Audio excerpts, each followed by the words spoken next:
Dalam buku biografinya, Pak Soeharto lebih banyak menceritakan kehidupan masa kecilnya yang asik di ladang menggembala kerbau. Dan seolah-olah enggan menceritakan kehidupannya di sekolah. Karena dulu Pak Soeharto itu sering dibully oleh teman-temannya di sekolah dengan sebutan Den Bagus Tai Mabul. Tai Mabul itu artinya tai kering. Parah ya ngatainnya sampai dikatain tai kering. Tapi siapa sangka anak kecil yang sering dibully dengan sebutan tai mabul itu mampu memimpin negeri ini lebih dari 3 dekade. Nama besarnya dikenal sebagai pemimpin keluarga cendana, keluarga yang dimana sangat berkuasa di era Orde Baru. Untuk kaum anak muda zaman sekarang, Gen Z, pasti bertanya-tanya, kok bisa ya Pak Harto itu memimpin negeri selama 32 tahun? Bukannya presiden yang baru-baru ini kayak Jokowi, terus SBY, itu bisanya memimpin itu dua periode yaitu 10 tahun. Jadi, di era awal-awal Indonesia merdeka, presiden itu langsung dipilih oleh MPR. Jadi, MPR itu melakukan rapat tertutup, ya rapat dengan anggota MPR sendiri untuk memilih presiden. Jadi, bukan seperti sekarang diadakan pemilu itu bukan. Di MPR itu langsung menunjuk Pak Harto untuk menjadi presiden kedua menggantikan posisi Pak Soekarno kala itu.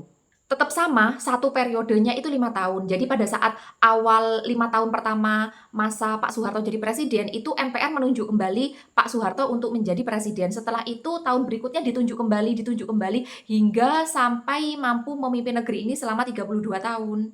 Alasan MPR menunjuk Pak Soeharto berkali-kali untuk menjadi presiden karena beliau dianggap mampu menjaga stabilitas negeri dalam hal ekonomi, sosial, dan politik. Semakin tahun, aturan tata negara berubah hingga diputuskan untuk pemilihan presiden itu dilakukan secara demokrasi, yaitu melalui pemilu serentak. Dan presiden pertama yang dipilih melalui pemilu adalah Bapak SBY, presiden yang berasal dari Pacitan, Jawa Timur. Beliau memimpin negeri selama 2 periode, yaitu 10 tahun. Pembahasan kali ini kita masuk pada storytelling dengan tema mengenal lebih dekat Bapak Soeharto. Lahir 8 Juni 1921 di Dusun Kemusuk, Desa Argomulyo, Kecamatan Sedayu Bantul, Kesultanan Ngayogyakarta, Hadiningrat. Saat itu Indonesia masih bernama Hindia Belanda. Ibunya memberi nama Muhammad Soeharto. Dalam buku autobiografinya, Ibu Soeharto bernama Ibu Sukirah, yang digambarkan sebagai ibu muda yang sibuk memikirkan kesulitan hidup berumah tangga. Ibunya sakit mental. Sebelum Soeharto bayi berumur 40 hari, Ibu Soeharto ditalak oleh ayahnya Soeharto yang bernama Kertosudiro. Pria miskin yang bekerja sebagai mantri ulu-ulu atau sebagai pengatur irigasi pertanian. Jadi, Pak Soeharto itu sejak lahir sudah hidup di tengah keluarga yang miskin, kehidupan yang kelam, dan anak yang broken home. Kedua ortunya pisah saat Soeharto belum genap usia 40 hari. Bayangin ya, 40 hari itu masih bayi merah. Juga diperparah dengan keadaan ibunya yang depresi, sakit mental. Pernah suatu hari, Sukirah, ibunya Soeharto, menghebohkan warga kampung karena Sukirah dianggap hilang berhari-hari. Setelah itu seluruh warga kampung itu berbondong-bondong mencari Sukirah. Ternyata ibunya Pak Soeharto itu ketemu di dalam gua dengan keadaan yang dia sekarat. Ternyata dia melakukan puasa ngebleng. Ngebleng apa ngebleng ya, pokoknya puasa tidak makan selama 40 hari karena dia itu kan orang kejawen ya. Jadi intinya kayak mau mencari wangsit gitu loh. Dengan keadaan Sukirah yang sakit mental itu, jadi sangat tidak memungkinkan untuk merawat bayi Soeharto. Jadi Soeharto bayi itu dititipkan ke kakak kandung dari Kertosudiro. Jadi istilahnya dititipkan ke bude dari pihak ayah. Sedangkan Kertosudiro, ayahnya Soeharto itu menikah lagi. Dan Sukirah pada saat itu masih sakit mental, jadi hidup dengan orang tuanya Sukirah sendiri untuk melakukan pengobatan dari mentalnya. Setelah beberapa tahun Sukirah dianggap sembuh dari penyakit mental, akhirnya Sukirah menikah lagi dan memiliki 7 orang anak. Sedangkan Soeharto masih tetap hidup diasuh oleh bude dari pihak ayahnya. Soeharto disekolahkan oleh Kertosudiro di sekolah rakyat. Nyaris tidak ada dokumentasi kehidupan Soeharto di sekolah karena kehidupan sekolah masa kecil Pak Soeharto itu tidak bahagia. Dia tidak punya teman dekat, teman akrab, teman main. Dia nggak punya, kesehariannya dia asik berladang di sawah dengan mengembala kerbau. Bahkan Soeharto menjadi salah satu korban bully di sekolah. Teman-temannya di sekolah menyebut dia Den Bagus Tai Mabul. Tai mabul itu artinya tai kering. Soeharto kecil dinilai sangat lihai untuk memberikan instruksi atau menggiring kerbau-kerbaunya untuk membajak sawah. Jadi emang udah dari sejak kecil bibit-bibit leadership-nya udah kelihatan ya. Masa kecil yang kurang bahagia tidak cuma datang dari kehidupan sekolah, tapi juga datang dari kakek buyutnya yang namanya Mbah Noto Sudiro yang memperlakukan Soeharto kecil itu berbeda dengan cucu-cucunya yang lain. Pernah suatu ketika Mbah Noto Sudiro membelikan baju buat cucu-cucunya, tetapi Soeharto nggak dibelikan. Kejadian-kejadian pahit masa kecil inilah yang membuat Soeharto kecil bertekad untuk menjadi orang yang sukses, kaya raya, dan berkedudukan tinggi di masa depan. Ketika Soeharto agak besar, Soeharto pindah tinggal dengan kakek dari pihak ibunya, namanya Mbah Atmo Sudiro. Masa kecil Soeharto memang hidup berpindah-pindah tempat tinggal dan juga berpindah-pindah sekolah. Terakhir, Soeharto pindah ke Wuryantoro Wonogiri. Dititipkan kepada bibinya yang menikah dengan mantri tani yang bernama Prawiro Wiharjo. Dan di kehidupan inilah Soeharto merasa kehidupannya sedikit bahagia karena di keluarga ini benar-benar diterima oleh paman dan bibinya. Beliau menganggap Soeharto seperti anak sendiri, bahkan pamannya memperkenalkan Soeharto kepada teman-temannya, kepada saudara-saudaranya kalau Soeharto itu sudah dianggap sebagai anak pertama. Prawiro menyekolahkan Soeharto dan memberikan pendidikan agama yang kuat. Soeharto pun sangat tekun dalam semua pelajaran di sekolah, terutama pelajaran berhitung. Pulang sekolah, sore harinya Soeharto akan mengaji di langgar dekat rumah, kadang-kadang juga sering sampai semalam suntuk. Kedekatan Soeharto dengan pamannya, Prawiro, menimbulkan rasa jiwa yang menyukai dunia pertanian. Karena kan pamannya ini kan seorang mantri tani, jadi sering diajak untuk bertani sama pamannya. Kehidupan Soeharto di Wuryantoro ini disibukkan dengan kegiatan pagi sekolah, sore mengaji, kadang juga mengajinya sampai malam, dan kalau hari libur sering ikut bertani di sawah dengan pamannya. Soeharto juga aktif mengikuti kegiatan Hizbul Waton, organisasi otonom di lingkungan Perserikatan Muhammadiyah. Disinilah Soeharto kecil mulai mengenal R.A. Kartini, Pangeran Diponegoro melalui koran yang beredar sampai ke desa. Di usia Soeharto 14 tahun, Kertosudiro mengirim Soeharto untuk tinggal bersama Hardjowiono yang merupakan pensiunan pegawai kereta api dan merupakan pengikut setia Kiai Darjatmo, tokoh agama terkemuka di Wonogiri. Sejak itu Soeharto sering bertemu dengan Kiai Darjatmo dan juga mulai belajar untuk membuat obat-obat tradisional. 1935 Soeharto kembali ke kampung halamannya, melanjutkan sekolah di SMP Muhammadiyah. Dan di sekolah ini Soeharto cuma memiliki satu teman akrab yang bernama Sulardi. Sulardi juga pernah menjadi teman sekelas Raden Ayu Siti Hartinah yang dimana nanti kelak akan menjadi istrinya Pak Harto. Berkat Sulardi, masa kecil Soeharto bisa dikatakan sedikit lebih indah. Jadi Soeharto memiliki teman untuk bermain di ladang. 1938 Soeharto lulus SMP, tetapi tidak melanjutkan ke sekolah SMA karena terhalang biaya. Akhirnya Soeharto kembali pulang ke rumah Prawiro Wiharjo. Setelah lama menganggur, akhirnya Soeharto mendapatkan pekerjaan sebagai pembantu klerek, asisten pegawai di bank desa. Dia kerjanya mengikuti klerek keliling kampung dengan mengendarai sepeda pancal, memakai pakaian Jawa lengkap dan juga pakai belangkon. Sayangnya karirnya tidak lama karena Soeharto tidak sengaja membuat kain belangkonnya sobek karena tersangkut saat Soeharto turun dari sepeda. Dan itu merupakan kain satu-satunya yang bisa digunakan Soeharto untuk bekerja. Karena kainnya sudah sobek, jadi ya nggak bisa kerja lagi. Sang klerek dan bibinya memarahi Soeharto karena kejadian itu. Akhirnya Soeharto kembali menganggur. Selama menganggur ini, Soeharto mengisi hari-harinya dengan ikut acara gotong royong di desa, membantu bibinya juga, dan juga kadang kerja serabutan. Sambil melamar di pekerjaan berbagai bidang. Melamar jadi pegawai kereta api, melamar jadi pegawai bank Belanda di Semarang. Tapi lamarannya nggak ada yang dapat panggilan. 1940 dibuka lowongan pendidikan perwira cadangan dan KNIL di Bandung. Soeharto ikut melamar tapi gagal seleksi. Kemudian dibuka pendaftaran Bintara KNIL di Gombong, Jateng. Soeharto ikut melamar dan keterima. Soeharto menjalani pendidikan KNIL dan menjadi lulusan terbaik dan mendapat pangkat kopral. Soeharto juga terpilih sebagai prajurit teladan di sekolah Bintara. Setelah itu, dia bergabung bersama pasukan Belanda KNIL saat Perang Dunia II berlangsung. Soeharto dikirim ke Bandung sebagai tentara cadangan. Saat itu, Soeharto berpangkat sersan. Sayangnya, jabatan ini cuma dirasakannya selama 2 minggu. Karena Maret 1942, Belanda menyerah kepada Jepang. Sehingga KNIL otomatis dibubarkan. Setelah itu, Soeharto mendaftar dan keterima sebagai Kaibuho, polisi Jepang di November 1942. Soeharto sangat berhati-hati menyimpan identitasnya sebagai mantan KNIL Belanda. Soeharto pun menjadi lulusan terbaik di Kaibuho. Karena sebelumnya Soeharto sudah sangat berpengalaman dalam dunia militer. Sebelumnya sudah pernah mendapatkan pendidikan Bintara KNIL. Soeharto juga tidak lama di Kaibuho. Atasannya menyarankan Soeharto untuk mendaftarkan dirinya di PETA, Tentara Pembela Tanah Air, pasukan militer yang disponsori oleh Jepang. Akhirnya Soeharto pindah ke PETA menjadi perwira magang dan dikirim ke Bogor untuk melanjutkan pendidikan militer.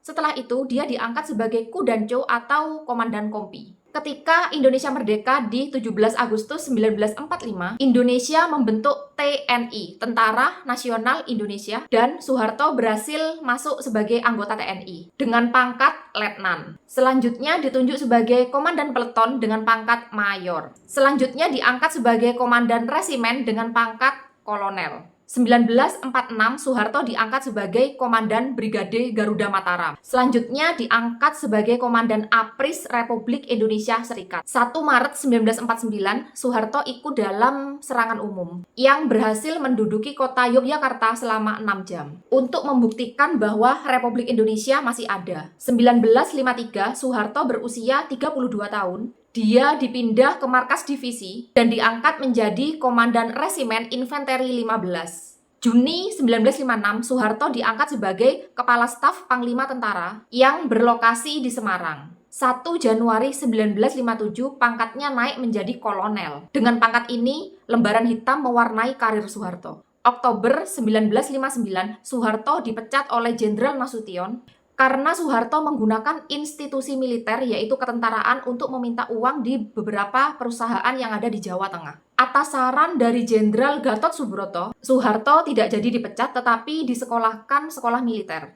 Karena Soeharto dinilai masih memiliki banyak keterbatasan akademik. 1960, Soeharto kembali melakukan tugas militer dengan pendidikan yang lebih matang. Soeharto menjadi Brigadir Jenderal dan akhirnya dia punya bintang di pundaknya. Terjadi pro dan kontra, ada beberapa pihak yang meragukan kemampuan intelektual Soeharto. Ada juga yang menilai Soeharto itu memiliki kemampuan leadership dan kecerdasan emosi sehingga Soeharto itu sangat jeli melihat kesempatan yang ada di depan mata. Soeharto dikirim ke berbagai negara sebagai perwakilan RI dan naik pangkat sebagai Mayor Jenderal di 1962, menjadi Panglima Komando Mandala Pembebasan Irian Barat. Sepulang dari urusan di Irian Barat, Soeharto ditarik ke markas besar ABRI oleh Jenderal Abdul Haris Nasution. 1963, Soeharto dilantik sebagai Menteri Panglima Angkatan Darat yang berperan membubarkan PKI, Partai Komunis Indonesia beserta ormas-ormasnya, serta membentuk Operasi Keamanan dan Ketertiban Kopkamtib untuk mengimbangi peristiwa G30S PKI. 2 hari kemudian, Soeharto diangkat sebagai Panglima Kopkamtib dan diberikan wewenang besar untuk melakukan pembersihan terhadap orang-orang yang diduga terlibat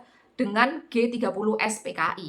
Motif Cakrabirawa dalam peristiwa G30S PKI untuk menghentikan kudeta militer yang didukung oleh CIA untuk menyingkirkan kekuasaan Soekarno. Saat itu Soeharto tidak dijadikan target karena dia tidak termasuk jenderal yang menolak permintaan PKI untuk mempersenjatai Angkatan Kelima. Peran Soeharto tidak pernah diperhitungkan oleh pimpinan PKI dan rekannya di militer. Karena Soeharto cuma dianggap sebagai pengikut Jenderal Nasution yang tidak punya potensi untuk menghentikan percobaan kudeta.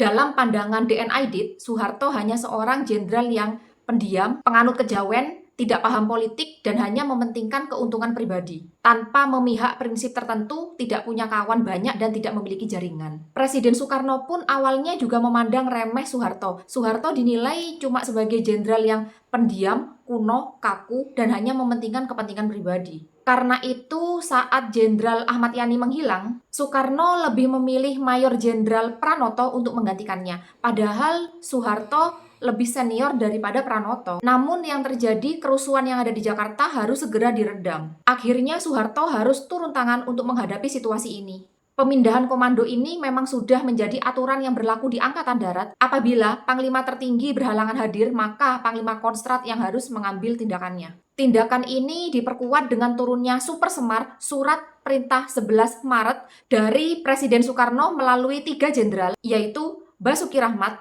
Amir Mahmud, dan M. Yusuf, yang memberikan kewenangan dan mandat kepada Soeharto untuk mengambil tindakan memulihkan keamanan dan ketertiban. Keputusan yang diambil Soeharto pada saat itu adalah membubarkan PKI dan menetapkan PKI sebagai partai terlarang di Indonesia. Soeharto menangkap menteri yang terlibat G30S PKI. Langkah ini dinilai sebagai langkah Soeharto untuk menyingkirkan orang-orang yang pro-Soekarno dan pro-komunis, sehingga saat antek-antek Soekarno tertangkap, Soekarno terpaksa menyerahkan kekuasaan eksekutif kepada Soeharto. Puncaknya menyebabkan pembunuhan sistematis pada 500.000 tersangka komunis yang tidak diadili namun langsung dihukum begitu saja. Dan juga terjadi kekerasan terhadap kaum Tionghoa. Rumor yang beredar saat itu Soeharto dibantu oleh pihak CIA untuk memberantas komunis. Setelah kejadian itu, Soeharto naik menjadi Jenderal Bintang 4. Soeharto menerima kekuasaan pemerintah dari Presiden Soekarno dan melalui sidang MPRS berikutnya, di 7 Maret 1967, Soeharto ditunjuk sebagai pejabat presiden sampai ditunjuknya presiden melalui sidang pemilihan umum. Dengan jabatan tersebut, Soeharto pelan-pelan mengkonsolidasikan kekuasaannya dan membatasi peran Soekarno. Konsolidasi yang dilakukan ini mampu mengontrol partai politik dan memastikan kemenangannya di pemilihan presiden. Sehingga dengan mudah Soeharto memenangkan pemilu dan naik ke tahta kekuasaan. Soeharto terpilih menjadi presiden dan merangkap sebagai Menteri Pertahanan melalui sidang MPRS 27 Maret 1968.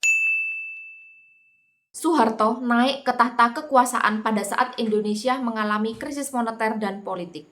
Rumor yang beredar Soeharto dibantu oleh Amerika Serikat, sehingga Soeharto dengan mudah bisa menstabilkan kondisi negara, menekan inflasi, dan menarik investor asing. Dia membentuk kabinetnya sendiri dengan nama Kabinet Pembangunan 1 dengan masa periode 5 tahun. 15 Juni 1968, Soeharto membentuk tim ahli ekonomi presiden dengan mengangkat para teknokrat berbackground pendidikan barat dengan pandangan liberal dari Universitas Berkeley sehingga disebut mafia Berkeley. Berkeley, tulisannya seperti ini ya. Kalau saya salah ucap, maaf ya, karena baru pertama kali dengar kata-kata Berkeley. Kebijakan ekonomi yang Soeharto terapkan pada saat itu memang berorientasi pada pertumbuhan, menjadikan masa kepemimpinannya sebagai Orde Baru. Karena Indonesia benar-benar dibawa kepada swasembada pangan dan mengalami pertumbuhan ekonomi yang sangat pesat. Dengan membangun ekonomi yang berorientasi kepada pasar. Sistem ini berjalan sangat sukses karena dibantu oleh banyak negara pendonor yang tergabung dalam IGGI, disponsori oleh pemerintahan Belanda. Swasembada beras pada 1984 merupakan prestasi yang membanggakan. Indonesia sempat digolongkan menjadi negara yang hampir mencapai industri baru, namun model pertumbuhan yang sangat bergantung pada investasi asing dan eksploitasi terhadap sumber daya alam menimbulkan berbagai masalah ketimpangan ekonomi, sosial, politik yang semakin mencolok. Krisis moneter menimpa Asia semakin parah di akhir tahun 1990-an. Selain itu, kebijakan ekonomi yang dinilai cuma menguntungkan segelintir kaum elit memicu ketidakpuasan masyarakat. Sayangnya, masyarakat dibungkam dan sangat dibatasi dalam menyampaikan protes. Kebijakan politik yang otoriter dan membangun dui fungsi ABRI menyebabkan ABRI pun memiliki kendali politik. Soeharto juga melakukan penyederhanaan partai politik dengan membatasi cuma 3 partai besar, yaitu PPP, Golkar, dan PDI Perjuangan. Semua itu dimaksudkan supaya kekuatan politik cuma terpusat pada Soeharto, sehingga memudahkan Soeharto untuk terpilih lagi menjadi presiden di beberapa periode ke depan. Di usia 55 tahun, Soeharto pensiun dari dinas militer, namun saat itu Soeharto sudah mencapai puncak kekuasaan dan mulai memperlihatkan kekuasaannya. Beberapa bulan setelah peristiwa Malari di 1974, Soeharto membubarkan 12 surat kabar dan menangkap ratusan rakyat Indonesia yang kontra terhadap pemerintahan Soeharto, termasuk juga mahasiswa untuk dipenjarakan. 20 Januari 1978, Soeharto kembali membubarkan 7 surat kabar, Kompas, Sinar Harapan, Merdeka, Pelita, Times Indonesia, Sinar Pagi, dan Pos Sore. Hal ini dilakukan Soeharto untuk membungkam pers. dan mengesahkan UU Pers untuk memperingatkan isi berita dan siaran. Untuk menekan aksi mahasiswa, Soeharto memberlakukan normalisasi kehidupan kampus dan Badan Koordinasi Kemahasiswaan. Kebijakan tersebut ditentang keras oleh organisasi mahasiswa. Tujuan Soeharto melakukan semua ini untuk membungkam suara protes dari mahasiswa, sehingga Soeharto dikenal sebagai pemimpin anti kritik. Walaupun banyak kekacauan yang terjadi menentang kebijaksanaan Soeharto, Soeharto tetap dilantik sebagai presiden di periode ketiga dengan wakil Adam Malik. Lalu terpilih kembali di periode 4, 1 Maret 1983 dengan Umar Hadikusumah sebagai wakil presiden. Soeharto dinobatkan sebagai Bapak Pembangunan di Indonesia. 1984, Soeharto resmi menjadi anggota Partai Golkar, membersihkan parlemen dari komunis, membubarkan serikat buruh, dan meningkatkan sensor masyarakat. Soeharto memutuskan hubungan diplomatik dengan negara Tiongkok dan menjalin hubungan dengan negara barat dan PBB. Soeharto menciptakan Orde Baru dengan sangat otoriter. Seluruh kekuasaan berpusat hanya pada Soeharto. Soeharto meningkatkan dana militer dan membentuk 2 badan intelijen baru, Komando Keamanan dan Ketertiban atau Kopkamtib, dan Badan Koordinasi Intelijensi Nasional. Hal ini menyebabkan ada sekitar 2 orang dieksekusi dan 200 orang lebih ditahan karena dicurigai sebagai anggota komunis. Pernah dengar istilah Petrus, penembak misterius? Ada orang yang bikin onar, bikin kekacauan, terus menentang keputusan pemerintah, tiba-tiba orang itu dihilangkan dari muka bumi. Ya ini maksudnya. Dukun santet, preman, orang yang berpenampilan kayak rambutnya gondrong, pakai anting, terus dandanannya menakutkan, banyak tato, itu bikin onar, bikin kekacauan, tidak setuju dengan kebijakan pemerintah, itu besoknya tiba-tiba ditemukan meninggal atau tiba-tiba hilang dari muka bumi. Ya ini yang dimaksud. Konon katanya hal ini termasuk pelanggaran HAM berat karena banyak terjadi salah tangkap.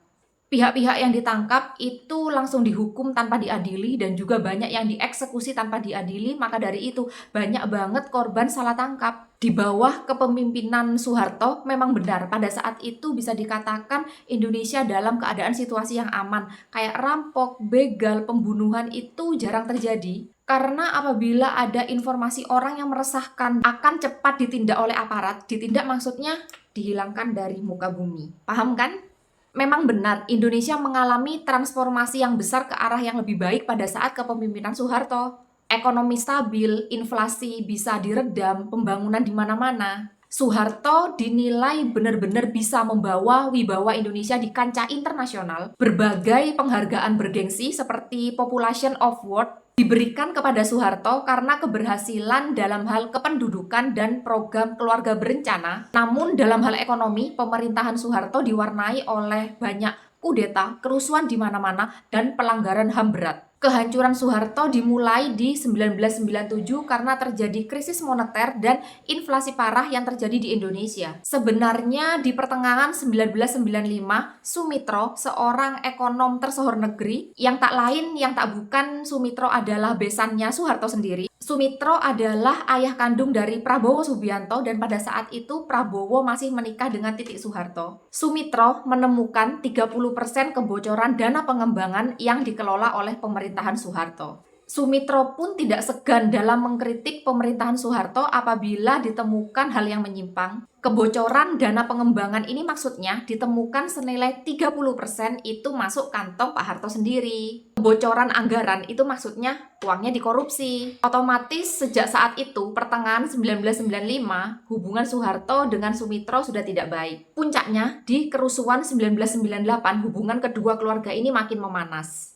Yang akhirnya dengan desakan keluarga, Titik Soeharto terpaksa menceraikan Prabowo Subianto. Bapak Prabowo Subianto itu presiden kita sekarang di tahun 2025. Jadi hubungan antara Pak Soeharto dengan Pak Prabowo itu mertua dan menantu. Protes rakyat makin meluas dan kekacauan terjadi di mana-mana. Rakyat mendesak Soeharto untuk turun dari kursi presiden. Soeharto sempat minta bantuan kepada IMF dan Bank Dunia untuk mengatasi masalah ekonomi inflasi di Indonesia. Sesuai prosedur, IMF sebelum memberikan bantuan, IMF itu melakukan audit keuangan negara beberapa tahun sebelumnya. Dan ternyata ditemukan kebocoran dana pengembangan senilai 30% yang seolah-olah menvalidasi temuan Sumitro sebelumnya. Akhirnya, dengan desakan yang kuat dari rakyat se-Indonesia Raya, Soeharto mundur dari kursi kepresidenan dan digantikan oleh Bapak B.J. Habibie sebagai presiden. Masalah kebocoran 30% dana pengembangan dibawa ke pengadilan tinggi. Benar-benar sudah ditemukan nyata dalam kasus korupsi ini, tapi Soeharto tetap menentang keras. Dia tetap merasa dia tidak korupsi. Persidangan ini berlangsung dengan sangat panjang dan sangat alot. Kemudian Soeharto mengajukan keberatan atas persidangan ini karena kondisi kesehatan Soeharto yang semakin lama semakin memburuk. Soeharto pun berkali-kali keluar masuk rumah sakit dalam jangka waktu yang lama dan juga dengan penyakit yang serius. Otomatis proses pengadilan pun saat itu dihentikan. 22 Januari tahun 2008, akhirnya Bapak Soeharto yang sudah memimpin negeri selama 32 tahun menghembuskan nafas terakhirnya di Rumah Sakit Pertamina, Kebayoran Baru, Jakarta Selatan, dan jenazahnya dimakamkan di kampung halamannya di Jawa Tengah. Terlepas dari banyak kasus dan hal-hal yang dilakukan Soeharto yang tidak menyenangkan buat negeri ini, tidak ada salahnya kita kirim Al-Fatihah buat beliau supaya dilapangkan kuburnya. Al-Fatihah. Kembali lagi, tidak ada manusia sempurna, tidak ada juga kehidupan sempurna, karena kesempurnaan hanya milik Allah. Jujur ya, pada saat saya merecap biografi tentang Pak Soeharto ini, saya semakin besar rasa syukurnya karena ternyata saya memiliki kehidupan masa kecil yang sangat-sangat jauh lebih baik daripada kehidupan yang Pak Harto alami. Dan juga kehidupan kedua orang tua saya yang benar-benar menyayangi saya, membesarkan saya. Terima kasih sudah mendengarkan cerita saya sampai akhir dan semoga kita semua dalam lindungan Allah, sehat selalu, lancar rezeki, dan kita ketemu kembali di video saya selanjutnya. Assalamualaikum.